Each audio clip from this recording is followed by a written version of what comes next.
आदरणीय स्टाफ और प्यारे छात्र छात्राओं, हम आपको पता है ज्योग्राफी के बारे में चर्चा कर रहे हैं। जो महाद्वीपों की एक सीरीज चल रही है, इसमें हमने कल उत्तरी अमेरिका और दक्षिण अमेरिका के बारे में बात की थी।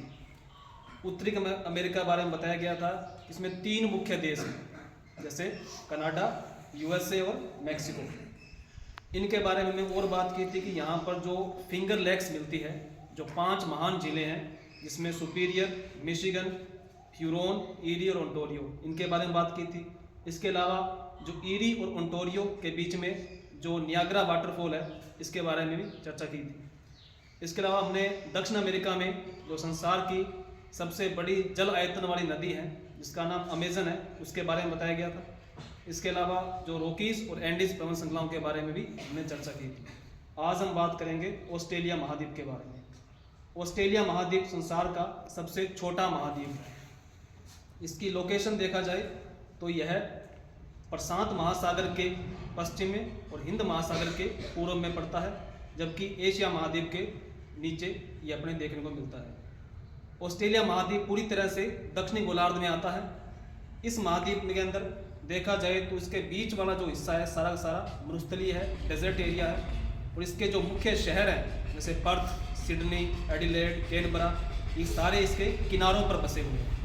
यानी इसको अपने ऑस्ट्रेलिया महाद्वीप को या ऑस्ट्रेलिया देश को अपने प्यासी भूमि का देश भी कहते हैं, क्योंकि पानी की यहाँ काफ़ी कमी देखने को मिलती है। ऑस्ट्रेलिया के बारे में बात करें तो ऑस्ट्रेलिया जो महाद्वीप है, इसके पूर्व में देखा जाए तो एक प्रवाल भित्ति देखने को मिलती है। प्रवाल भित्ति क्या होती है? समुद्रों में एक जीव होता है जिसका नाम होता है कोरल या प्रवाल। वो क्या करता है, जब पानी में वो जीव मर जाता है तो उसका जो ऊपर वाला जो पोलिप होता है, उस पोलिप पर वो दूसरा जीव उस पर अपना एक प्रकार से आवास बनाता रहता है, और बनते बनते एक प्रकार से वो एक दीवार सी बन जाती है। उस दीवार को अपने भित्ति बोलते हैं। यानी प्रवाल भित्ति से बना हुआ एक बहुत बड़ी एक दीवार है, जिसे ग्रेट बैरियर रीफ कहते हैं, जो वहाँ की सबसे बड़ी है और विश्व की सबसे बड़ी प्रवाल भित्ति है। ऑस्ट्रेलिया महाद्वीप की बात करें तो इसमें मुख्य रूप से 2 देश आते हैं, जैसे न्यूजीलैंड और ऑस्ट्रेलिया। इसके अलावा कई छोटे देश भी हैं, जैसे पापुआ न्यू गिनी या तिमोर वगैरह, कई देश आते हैं।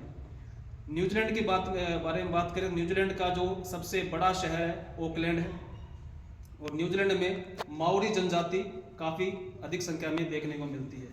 माओरी जनजाति के बारे में बता दें कि हाल ही में आपने यदि संसद में देखा हो न्यूजीलैंड की संसद में, तो वहाँ की एक महिला सांसद है, काफ़ी युवा है, जिसका नाम है हाना। उसने अभी हाल ही में हाका डांस किया था। हाका डांस यानी आपने देखा हो, एक वो उसने विधेयक या बिल की प्रति को फाड़ते हुए एक अजीब सी मुद्रा में वो डांस किया था। आप चाहे तो उसको यूट्यूब पर देख सकते हो। वो माओरी जनजाति वहाँ की न्यूजीलैंड की ओरिजिन जनजाति है, तो वो काफ़ी वहाँ फेमस है, यूट्यूब पर भी काफ़ी फेमस है, आप चाहो तो उसे देख सकते हो। ऑस्ट्रेलिया के बारे में बात करें तो ऑस्ट्रेलिया का जो सबसे बड़ा शहर है वो सिडनी है। सिडनी के बाद अपने इनकी राजधानी की बात करें ऑस्ट्रेलिया की तो वो कैनबरा है। इसके अलावा ऑस्ट्रेलिया के अंदर जो नदी मिलती है सबसे बड़ी, वो मरे है, और मरे और डार्लिंग 2 नदियाँ हैं। डार्लिंग मरे की सहायक नदी है। इसके अलावा यहाँ पर सोने की भी खान है, कुलगार्डी है, कालगुरली, ये सब सोने की खानें ऑस्ट्रेलिया महाद्वीप में देखने को मिलती है। इसके अलावा अपने बात करें अंटार्कटिका महाद्वीप के बारे में। अंटार्कटिका महाद्वीप बिल्कुल ही दक्षिणी महाद्वीप के अंदर आता है, यानी दक्षिणी ध्रुव पर आता है। यानी यहाँ पर क्या होता है, 6 महीने का दिन होता है, 6 महीने की रात होती है। यदि आपको देर तक सोने की आदत है तो आप अंटार्कटिका महाद्वीप जा सकते हो, लेकिन आपको इसमें यह ध्यान रखना है कि वहाँ सबसे अधिक ठंड पड़ती है। हालांकि वो एक निर्जन महाद्वीप है, वहाँ पर कोई इंसान रहता नहीं है। उसे विज्ञान को समर्पित महाद्वीप भी कहते हैं या श्वेत महाद्वीप कहते हैं, क्योंकि वहाँ पर सिर्फ वैज्ञानिकों को ही शोध करने की अनुमति है, क्योंकि ठंड काफ़ी ज़्यादा रहती है वहाँ पर। भारत के भी वहाँ 3 शोध संस्थान बने हुए हैं, जैसे अपने भारती और गंगोत्री, इस प्रकार के कई संस्थान वहाँ देखने को मिलते हैं। अंटार्कटिका महाद्वीप के बारे में और बात की जाए तो इसमें एक ज्वालामुखी है जो माउंट इरेबस के नाम से जाना जाता है, जबकि इसके अंदर भी जो सर्वोच्च शिखर है वो माउंट विंसन मैसिव है, वो अंटार्कटिका महाद्वीप के अंदर देखने को मिलता है। अंटार्कटिका महाद्वीप में क्या है कि बहुत ज़्यादा बर्फ़ अपने पाई जाती है, जो एक प्रकार से हमारे लिए जल का बहुत बड़ा स्रोत है, क्योंकि वो जो बर्फ़ है पूरी तरह से मीठे पानी की है, यानी जो मीठा पानी है वो वहाँ जमा पड़ा है। कई बार क्या होता है, ग्लोबल वार्मिंग की वजह से वो बर्फ़ पिघलने लगती है, जिससे हमारे लिए पीने के पानी का संकट उत्पन्न हो सकता है।